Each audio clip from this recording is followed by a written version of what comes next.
सागर पाठ 4 नेताजी का चश्मा, जिसके रचयिता हैं स्वयं प्रकाश जी। आइए उनका परिचय पढ़ें। स्वयं प्रकाश जी का जन्म 20 जनवरी 1947 को मध्य प्रदेश के इंदौर नामक शहर में हुआ। आजकल आप भोपाल में रहकर साहित्य सृजन कर रहे हैं तथा वसुधा पत्रिका के संपादन से जुड़े हैं। स्वयं प्रकाश जी एक सशक्त उपन्यासकार तथा कहानीकार हैं। अब तक उनके 13 कहानी संग्रह प्रकाशित हो चुके हैं। इनमें सूरज कब निकलेगा, आएंगे अच्छे दिन भी तथा आदमी जात का आदमी बहुचर्चित हैं। इनकी कहानियों का अनुवाद रूसी भाषा में भी हुआ है। उनके विनय और ईंधन उपन्यास भी अत्यंत लोकप्रिय हैं। हमसफरनामा इनके रेखा चित्रों का संकलन है। इन्हें वर्ष 2011 के प्रतिष्ठित आनंद सागर कथाक्रम सम्मान से सम्मानित किया गया। इन्हें राजस्थान साहित्य अकादमी के रागेय राघव पुरस्कार, पहल सम्मान, बनमाली पुरस्कार आदि से भी पुरस्कृत किया गया है। इनकी कहानियों में वर्ग शोषण के विरुद्ध चेतना है। आइए इस पाठ के उद्देश्य को जानें। कहानी का उद्देश्य यह स्पष्ट करना है कि देश के सभी छोटे बड़े व्यक्ति, यहाँ तक कि बच्चे भी देशभक्ति की भावना से ओतप्रोत होते हैं तथा सभी अपने अपने तरीकों तथा सामर्थ्य से देश के निर्माण में योगदान देते हैं। हमें किसी के तुच्छ से तुच्छ योगदान का उपहास नहीं करना चाहिए। देश के लिए छोटे से छोटा योगदान भी महत्वपूर्ण होता है। आइए हम पाठ की शुरुआत करते हैं। नेताजी का चश्मा। इस पाठ के मुख्य कलाकार हैं हालदार साहब, पानवाला और कैप्टन चश्मे वाला। यहाँ बताया है, हालदार साहब को हर 15वें दिन कंपनी के काम के सिलसिले में उस कस्बे से गुजरना पड़ता था। कस्बा बहुत बड़ा नहीं था। जिसे पक्का मकान कहा जा सके वैसे कुछ ही मकान, और जिसे बाजार कहा जा सके वैसा एक ही बाजार था। कस्बे में एक लड़कों का स्कूल, एक लड़कियों का स्कूल, एक सीमेंट का छोटा सा कारखाना, 2 ओपन एयर सिनेमा घर और एक ठो नगर पालिका भी थी।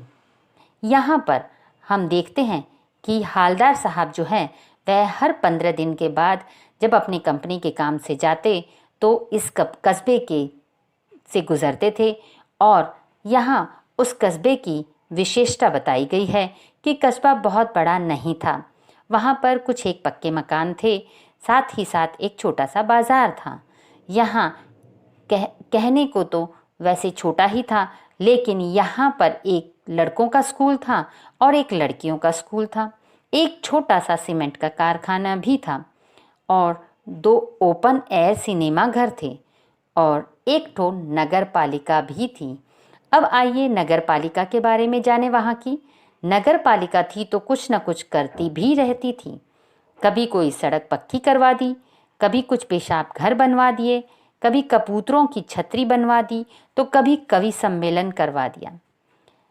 इसी नगर पालिका के लिए के किसी उत्साही बोर्ड या प्रशासनिक अधिकारी ने एक बार शहर के मुख्य बाजार के मुख्य चौराहे पर नेताजी सुभाष चंद्र बोस की एक संगमरमर की प्रतिमा लगवा दी।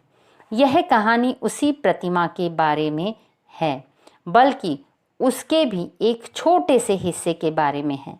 यहाँ पर बताया है कि नगर पालिका इस कस्बे को बढ़ाने के लिए क्या किया करती थी। नगर पालिका यहाँ पर सड़कें कभी पक्की करवाती थी, कभी पेशाब घर बनवा देती थी, कभी कबूतरों के लिए छतरी बनवा देती थी और कभी कवि सम्मेलन करवा देती थी। यहाँ पर लोगों के मनोरंजन के लिए का भी ध्यान में रखते हुए नगर पालिका कवि सम्मेलन करवाती थी। अब नगर पालिका की कोई उत्साही बोर्ड ने यह सोचा कि हमारी शासना अवधि अब खत्म होने को है और ख़त्म होने से पहले वह चौराहे पर नेताजी की प्रतिमा लगवाना चाह रहे थे और इसी वजह से यहाँ पर आगे देखिए क्या होता है। पूरी बात तो अब पता नहीं, लेकिन लगता है कि देश के अच्छे मूर्तिकारों की जानकारी नहीं होने और अच्छी मूर्ति की लागत अनुमान और उपलब्ध बजट से कहीं बहुत ज़्यादा होने के कारण काफ़ी समय ऊहा-पोह और चिट्ठी पत्री में बर्बाद हुआ होगा। यहाँ पर एक अनुमान लगाया जाता है कि स्थानीय कलाकार को यह कार्य क्यों सौंपा गया था मूर्ति बनाने का। यहाँ सबसे पहले हमारे सामने बात आती है अच्छे कलाकारों की। अगर अच्छे कलाकारों की जानकारी हो और उन्हें अगर बुलाया जाए मूर्ति बनवाने के लिए तो उसकी बजट ज़्यादा होगी, लागत अधिक होगी, लेकिन नगर पालिका के पास इतनी बजट नहीं थी और इसी ऊहापोह अर्थात अनिश्चय की स्थिति में मन में उत्पन्न होने वाले तर्क वितर्क अर्थात नगर पालिका यह तय नहीं कर पा रही थी क्या किया जाए और साथ ही साथ चिट्ठी पत्री में अर्थात अधिकारियों से अनुमति लेने के लिए काफ़ी समय बर्बाद हो गया होगा। साथ ही साथ बोर्ड की शासनावधि समाप्त होने की घड़ियों में किसी स्थानीय कलाकार को ही अवसर देने का निर्णय किया गया होगा। यहाँ पर बताया गया है कि यह अनुमान लगाया जा रहा था कि अच्छे मूर्तिकार को अगर बुलाया जाए तो उसकी बजट बढ़ जाएगी अर्थात उसकी लागत अधिक हो जाएगी और यहाँ जो बजट थी वह उतनी नहीं थी और यहाँ जो अधिकारी थे वह बड़े ही अनिश्चित तर्क वितर्क उनके दिमाग में चल रहे थे। साथ ही साथ चिट्ठी पत्री में भी काफ़ी समय निकल गया था। साथ ही साथ यहाँ पर एक और कारण था कि शासना अवधि भी समाप्त होने की घड़ी थी। तभी यह तय किया गया कि किसी स्थानीय कलाकार को ही अवसर देने का निर्णय उन्होंने किया होगा और अंत में कस्बे के अब यह कार्य किसे सौंपा गया देखिए। अंत में कस्बे के इकलौते हाई स्कूल के इकलौते ड्राइंग मास्टर मान लीजिए मोतीलाल जी को ही यह काम सौंप दिया गया होगा। यहाँ पर यह अनुमान लगाया जा रहा है कि हाई स्कूल के इकलौते ड्राइंग मास्टर को यह काम क्यों सौंपा गया होगा, इस तरह के ये अनुमान लगाए जा रहे थे।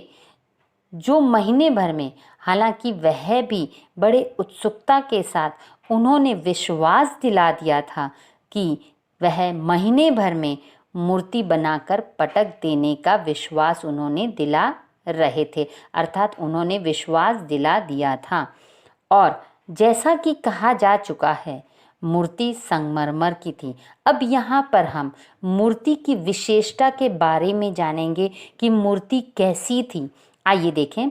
जैसे कि कहा जा चुका है मूर्ति संगमरमर की थी।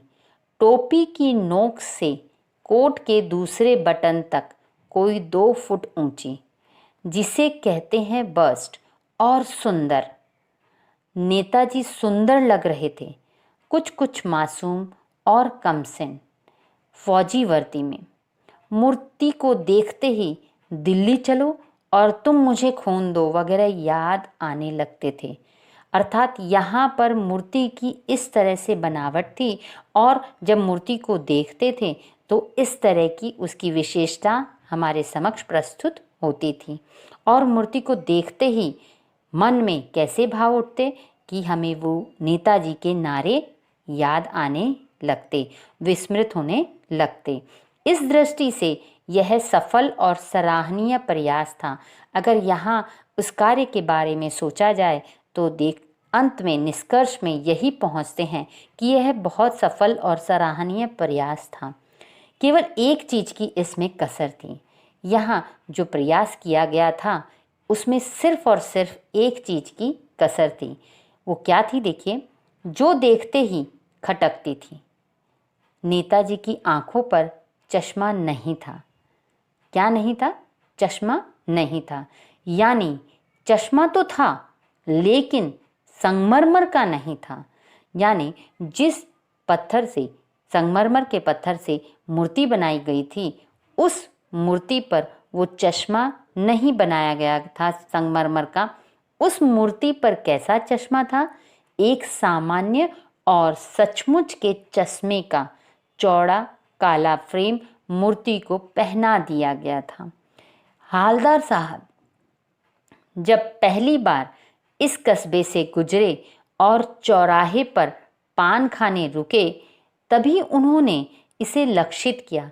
तभी उन्होंने सुभाष जी की मूर्ति को देखा और प्रतिमा को देखकर उन्होंने क्या देखा कि उस मूर्ति में संगमरमर का चश्मा नहीं है, बल्कि उनके चेहरे पर एक सचमुच का चौड़ा काला फ्रेम पहना दिया गया था। यहाँ पर जब उन्होंने इस बात को लक्षित किया और उनके चेहरे पर एक कौतुक भरी मुस्कान फैल गई। वाह भाई, यह आइडिया भी ठीक है। मूर्ति पत्थर की, लेकिन चश्मा रियल। जीप कस्बा छोड़कर आगे बढ़ गई। हालदार साहब वहाँ से चले गए। हालदार साहब इस मूर्ति के बारे में ही सोचते रहे और अंत में इस निष्कर्ष पर पहुँचे कि कुल मिलाकर कस्बे के नागरिकों का यह प्रयास सराहनीय ही कहा जाना चाहिए। निष्कर्ष पर पहुँचे यानी वह अंत में इस निर्णय पर पहुँचे कि कुल मिलाकर जो भी कस्बे के नागरिकों ने यह कार्य किया है वह सराहनीय है। अब सराहनीय अर्थात प्रशंसा के योग्य है। महत्व यहाँ पर बताया गया है कि मूर्ति का महत्व नहीं होता, अर्थात महत्व मूर्ति के रंग रूप या कद का नहीं, उस भाव का है। वरना तो देशभक्ति भी आजकल मजाक की चीज़ होती जा रही है। यहाँ हालदार साहब को नागरिकों का यह प्रयास जो है वह सराहनीय इसलिए लगा कि उस मूर्ति की बनावट और उस मूर्ति पर लगा चश्मा जब उन्होंने देखा तो यहाँ पर अंत में उन्होंने यह निष्कर्ष निकाला कि रंग रूप या कद से कोई भावना नहीं उत्पन्न होती है। भावना हमारे देशभक्ति की भावना जागृत है, इसीलिए नागरिकों ने नेताजी की मूर्ति का निर्माण किया है, वहाँ पर स्थापना की है। यहाँ पर लेखक हमें यही समझाना चाह रहे हैं। यहाँ पर हालदार साहब यह सोचते हैं कि आजकल नवयुवकों के अंदर देशभक्ति की भावना निहित नहीं है। क्यों? क्योंकि उनका ऐसा मानना है कि जब हम देशभक्ति के बारे में जब बात करते हैं तो आजकल लोग मजाक के रूप में वह मजाक की चीज़ समझते हैं। अब देखिए आगे, दूसरी बार जब हालदार साहब उधर से गुजरे तो उन्हें मूर्ति में कुछ अंतर दिखाई दिया। ध्यान से देखा तो पाया कि चश्मा दूसरा है। पहले मोटे फ्रेम वाला चौकोर चश्मा था, चौकोर अर्थात चौड़ा, स्क्वायर शेप का। अब तार के फ्रेम वाला गोल चश्मा है। हालदार साहब का कौतुक और बढ़ा। यहाँ पर कौतुक का मतलब क्या होता है? हैरानी। वो हैरान हो गई यह देखकर कि पहले तो चश्मा था, वो भी सामान्य सचमुच का चश्मा उन्होंने देखा था, संगमरमर का नहीं था। अब दूसरी बार जब वो आए तो उनका और भी कौतुक बढ़ गया, वो और भी हैरान हो गए। और किस बात से हैरान हुए कि पहले उन्होंने चौकोर चश्मा देखा था, अब दूसरी बार जब आए तो नेताजी के आंखों पर कौन सा चश्मा था? गोल फ्रेम वाला चश्मा था। गोल फ्रेम वाला तार वाला चश्मा उन्होंने देखा था और इसलिए हालदार साहब का कौतुक और भी बढ़ गया। वाह भाई, क्या आइडिया है। मूर्ति कपड़े नहीं बदल सकती, लेकिन चश्मा तो बदल ही सकती है। अब यहाँ पर उन्होंने इस तरह से उनकी प्रतिक्रिया हो गई। अब तीसरी बार फिर नया चश्मा था। जब हालदार साहब वहाँ से गुजरे और नेताजी की मूर्ति को देखा तो फिर से तीसरी बार दूसरा चश्मा था। अब हालदार साहब को आदत पड़ गई, हर बार कस्बे से गुजरते थे समय चौराहे पर रुकना, पान खाना और मूर्ति को ध्यान से देखना, यह हालदार साहब की आदत ही बन गई थी। यहाँ हालदार साहब जब कस्बे से गुजरते थे तो लगातार जब चश्मा बदलते हुए देखा उन्होंने, तो एक बार जब कौतूहल तुर्ददमनीय हो उठा तो पान वाले से ही पूछ लिया, क्या क्यों भाई, क्या बात है? यह तुम्हारे नेताजी का चश्मा हर बार बदल कैसे जाता है? यहाँ जब उन्होंने इस बात को पान वाले से पूछा और वह अपनी इस बात को दबा नहीं पा रहे थे, जानने के लिए बड़े उत्सुक थे, तो उन्होंने पान वाले को पूछ ही लिया। अब पान वाले ने के खुद के मुंह में पान ठूसा हुआ था। वह एक काला, मोटा और खुशमिजाज आदमी था। यहाँ पर पान वाले का भी परिचय दिया गया है। देखिए, हालदार साहब का प्रश्न सुनकर वह आंखों ही आंखों में हंसा। उसकी तोंद थिरकी। तोंद अर्थात उसका पेट हिला। जब वो हंसा तो उसका पेट हिला। पीछे घूमकर उसने दुकान के नीचे पान थूका और अपनी लाल काली बत्ती सी दिखाकर यानी हंसकर उसने बत्ती सी दिखाई अर्थात दांत दिखाकर वह हंसा और बोला, कैप्टन चश्मे वाला करता है। अब हवलदार साहब समझ नहीं पाए, तो इसलिए उन्होंने फिर से पूछा, क्या करता है हाल? यह बात हवलदार साहब कुछ समझ नहीं पाए थे और इसलिए उन्होंने पान वाले से पूछ लिया। अब यहाँ पर चश्मा चेंज करता है, पान वाले ने समझाया। हवलदार साहब ने फिर से पूछ लिया, वह नहीं समझ पाए। तब उन्होंने पूछा, क्या मतलब, क्यों चेंज कर देता है? तब पान वाले ने समझाते हुए कहा, कोई गिराक आ गया समझो, उसको चौड़े चौखट चाहिए, तो कैप्टन किधर से लाएगा? तो उसको मूर्ति वाला दे दिया, उधर दूसरा बिठा दिया। अब हवलदार साहब को बात कुछ कुछ समझ में आई। और क्या समझ में आई? कि एक चश्मे वाला है जिसका नाम कैप्टन है, उसे नेताजी की बगैर चश्मे वाली मूर्ति बुरी लगती है, बल्कि आहत करती है, मानो चश्मे के बगैर नेताजी को असुविधा हो रही हो। यहाँ हवलदार साहब ने पान वाले के समझाने के बाद कौन सी बात का अनुमान लगाया और क्या समझा, उस बात को यहाँ बताया गया है। यहाँ बताया है कि वह यह सोच रहे हैं कि एक चश्मे वाला है और नाम उसका कैप्टन है और उसे नेताजी की बिना चश्मे वाली मूर्ति अच्छी नहीं लगती और इसलिए वह बल्कि उसको तकलीफ देती है, आहत करती है, यानी चोट पहुंचाती है, मानो चश्मे के बगैर नेताजी को असुविधा हो रही होगी, उसे ऐसा लगता है। इसलिए वह अपनी छोटी सी दुकान में उपलब्ध गिने चुने फ्रेमों में से एक नेताजी की मूर्ति पर फिट कर देते हैं। लेकिन जब कोई ग्राहक आता है और उसे वैसे ही फ्रेम की दरकार होती है, अर्थात जब कोई ग्राहक आता है और उसे नेताजी के मूर्ति पर आँखों पर जो फ्रेम लगी होती है, जो चश्मा लगा होता है, अगर उसकी दरकार होती है, दरकार अर्थात ज़रूरत होती है, तो जैसा मूर्ति पर लगा है, तो कैप्टन चश्मे वाला मूर्ति पर लगा फ्रेम संभवतः नेताजी से क्षमा मांगते हुए लाकर ग्राहक को दे देता है और बाद में नेताजी को दूसरा फ्रेम लौटा देता है। वाह भाई, खूब, क्या आइडिया है। लेकिन भाई, एक बात अभी भी समझ में नहीं आई। हवलदार साहब ने पान वाले से फिर पूछा, नेताजी का ओरिजिनल चश्मा कहाँ गया? अब हवलदार साहब जानना चाहते थे कि आखिर संगमरमर का जो चश्मा बनाया था वो कहाँ गया। तब पान वाला दूसरा पान मुंह में ठूस चुका था। दोपहर का समय था, दुकान पर भीड़ भाड़ अधिक नहीं थी। वह फिर आंखों ही आंखों में हंसा। उसकी तोंद थिरकी। कत्थे की डंडी फेंक पीछे मुड़कर उसने नीचे पीक थूकी और मुस्कुराता हुआ बोला, मास्टर बनाना भूल गया। अब यहाँ पर फिर से उसने वही कार्य किया, वही पान खा रहा था। जब हवलदार साहब ने जब पूछा तो फिर से उसने हंसा, आंखों ही आंखों में वह हंसा और उसकी फिर से तोंद थिरकी। अब उसने स्पष्ट कर दिया कि शायद मास्टर बनाना भूल गया।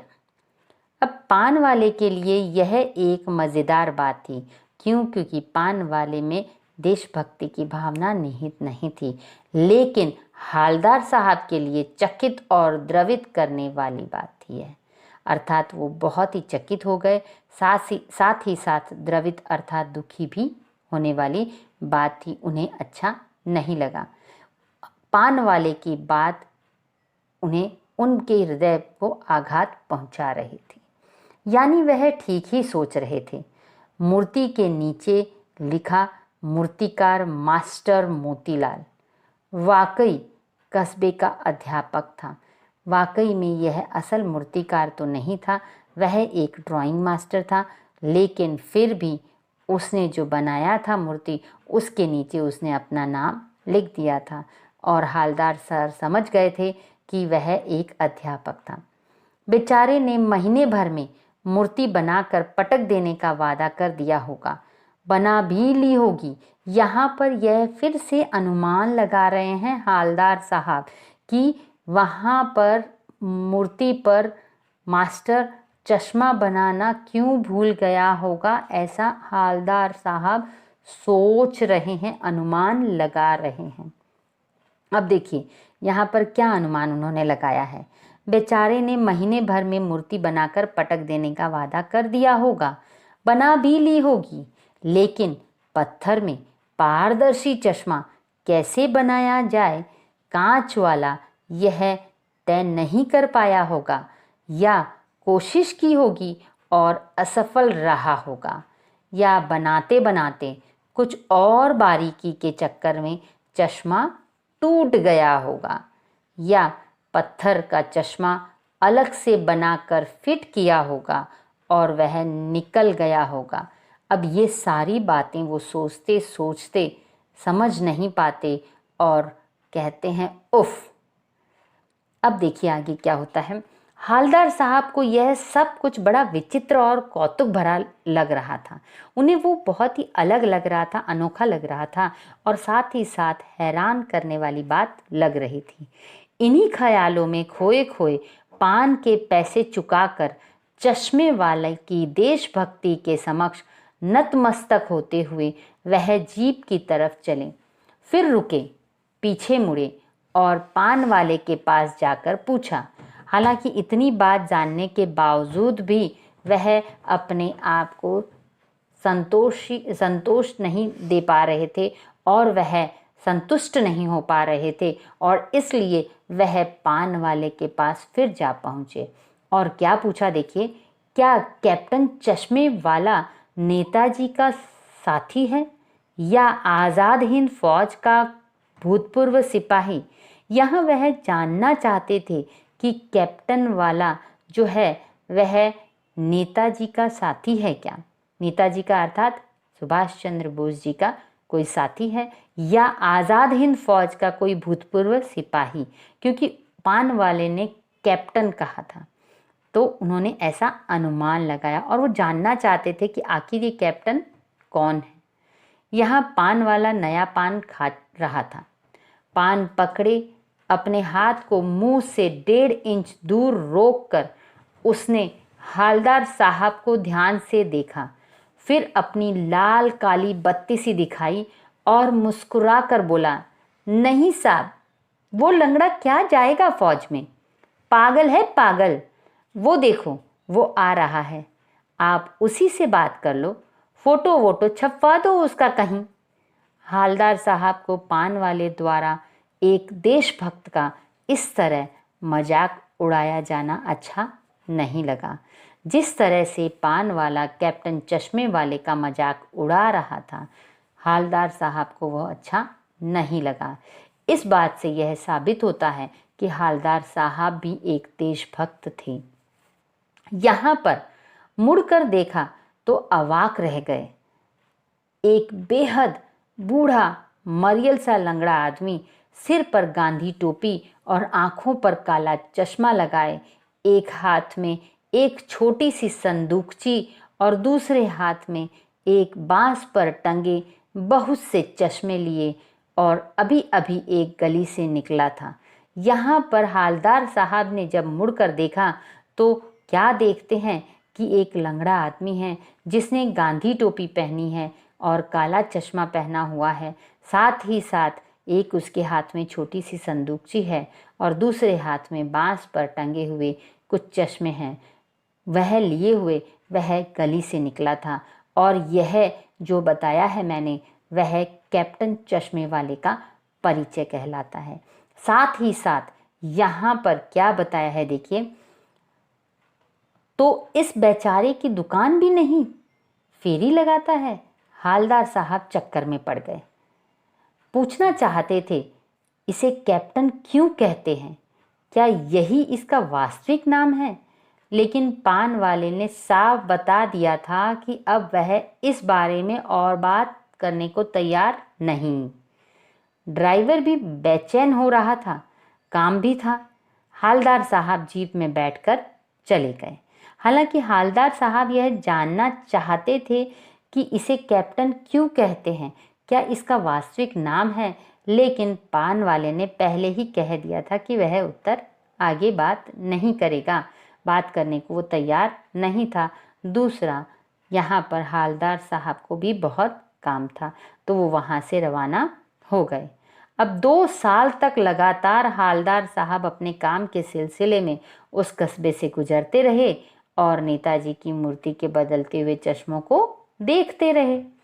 कभी गोल चश्मा होता तो कभी चौकोर, कभी लाल कभी काला, कभी धूप का चश्मा, कभी बड़े कांचों वाला गोगो चश्मा। इस तरह से 2 साल लगातार वहां से गुजरते समय हालदार साहब चौराहे पर रुकते, पान खाते और नेताजी की मूर्ति देखते और मूर्ति पर बदलते हुए चश्मे पर भी उनकी निगाह जाती और इस तरह से लगातार वह बदलते हुए चश्मों को देखते रहे। अब यहाँ पर बताया है कि पर कोई न कोई चश्मा होता जरूर।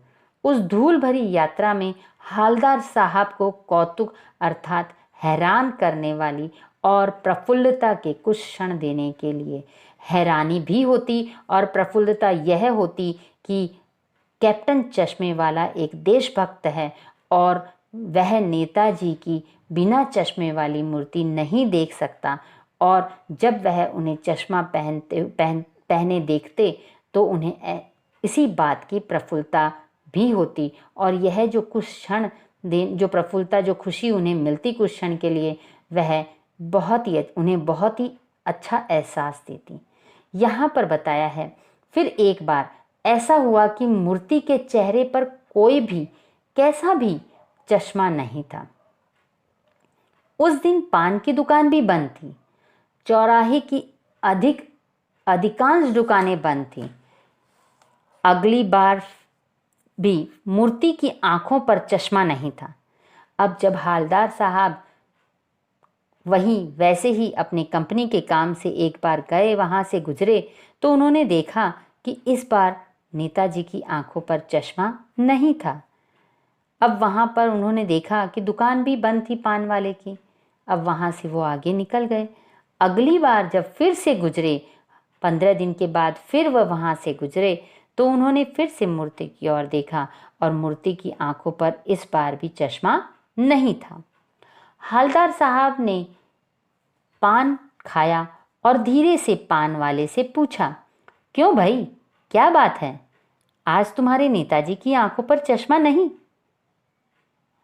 पान वाला उदास हो गया। उसने पीछे मुड़कर मुंह का पान नीचे थूका और सिर झुकाकर अपनी धोती के सिरे से आंखें पोंछता हुआ बोला, साहब, कैप्टन मर गया। और कुछ नहीं पूछ पाए हालदार साहब। कुछ पल चुपचाप खड़े रहे, फिर पान के पैसे चुकाकर जीप में आ बैठे और वहाँ से रवाना हो गए। अब वहाँ से रवाना तो हो गए, लेकिन बार बार उनके मन में विचार आते और वह यह सोचते, क्या होगा उस कौम का जो अपने देश की खातिर घर गृहस्थी जवानी जिंदगी सब कुछ होम कर देने वालों पर भी हंसती है और अपने लिए बिकने के मौके ढूंढती है। यहाँ पर नेताजी ने उस स्वतंत्रता सेनानियों की बात की है कि जिन्होंने अपने देश की स्वतंत्रता के लिए अपनी घर गृहस्थी जवानी ज़िंदगी सबको होम कर दिया है। और आज जब कोई उनके बारे में बात करता है तो आज के नवयुवक जो हैं वह हंसते हैं। इस तरह की बातें वह सोच रहे हैं, साथ ही साथ वह दुखी भी हो गए हैं। अब 15 दिन बाद फिर उसी कस्बे से गुजरे। कस्बे में घुसने से पहले ही ख्याल आया। अब क्या ख्याल आया हवलदार साहब को, देखिए। कस्बे की हृदय स्थली में सुभाष की प्रतिमा अवश्य ही प्रतिष्ठापित होगी। अब जहाँ पर उस मूर्ति की स्थापना की गई है वह ज़रूर वहाँ पर होगी।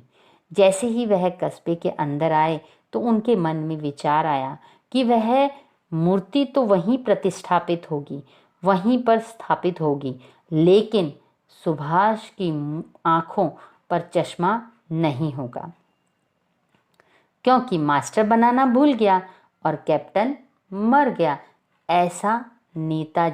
ऐसा हवलदार साहब जी का मानना था। अब आज वहाँ रुकेंगे नहीं, उन्होंने यह तय कर लिया कि आज वहाँ रुकेंगे नहीं, पान भी नहीं खाएंगे, मूर्ति की तरफ देखेंगे भी नहीं, सीधे निकल जाएंगे। ड्राइवर से कह दिया, चौराहे पर रुकना नहीं, आज बहुत काम है, पान आगे कहीं खा लेंगे। अब हवलदार साहब आदत से मजबूर आखिर चौराहा आते ही मूर्ति की तरफ उठ गई। कुछ ऐसा देखा कि चीखे, और ज़ोर से चीखे, और इतनी ज़ोर से चीखे। और क्या चीखा उन्होंने, रोको। जीप स्पीड में थी, ड्राइवर ने ज़ोर से ब्रेक मारी। रास्ता चलते लोग देखने लगे, जीप रुकते न रुकते हवलदार साहब जीप से कूदकर तेज तेज कदमों से मूर्ति की तरफ लपके। मूर्ति की तरफ लपके अर्थात मूर्ति की ओर भागे और उसके ठीक सामने जाकर अटेंशन में खड़े हो गए। मूर्ति की आंखों पर अब क्या देखते हैं वहाँ पर, देखिए। और वहाँ पर अटेंशन की मुद्रा में वह क्यों खड़े हो गए? उनका जो अनुमान था वह गलत साबित हो रहा था और उन्होंने यह सोचा था कि आज के नवयुवकों में देशभक्ति की भावना निहित नहीं है, वह गलत साबित होने जा रही थी। यहाँ पर क्या देखते हैं वह, मूर्ति की आंखों पर सरकंडे से बना छोटा सा चश्मा रखा हुआ था।